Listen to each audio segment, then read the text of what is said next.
Dans cette vidéo, nous allons parler du stale state. Le stale state se produit lorsque vous effectuez une mise à jour d'état asynchrone et que la valeur de l'état utilisée dans cette mise à jour n'est plus récente. Cela peut se produire notamment avec des mises à jour d'état basées sur des effets secondaires ou des requêtes asynchrones. Donc pour ça, on va se diriger tout simplement vers notre query, donc ici notre use query.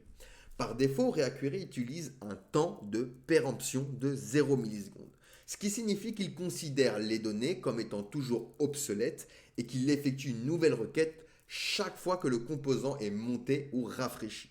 Cependant, on va pouvoir spécifier un temps de péremption personnalisé pour contrôler la fréquence à laquelle les données vont être actualisées depuis votre serveur.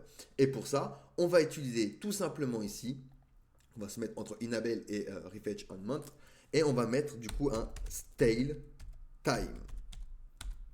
Et ici, par exemple, je vais lui donner donc 6000 millisecondes, 60 000 millisecondes, pardon, qui correspond donc à une minute. Et donc ici, le stale time est défini à une minute. Ça signifie que les données vont rester valides pendant une minute avant d'être considérées comme obsolètes.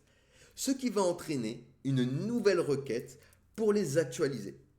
Vous pouvez ajuster cette valeur, bien sûr, en fonction des actions ou de vos besoins selon votre application.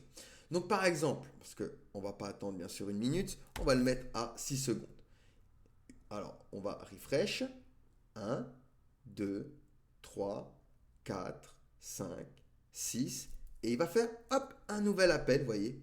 Il a considéré, du coup, ceci comme obsolète. Donc, il a fait directement, vous voyez, un nouvel appel à mon state, à mon API. Donc, ici, je vais récupérer d'autres données. Donc, en utilisant le stay time, vous allez contrôler avec précision la fréquence à laquelle les données vont être actualisées depuis votre serveur.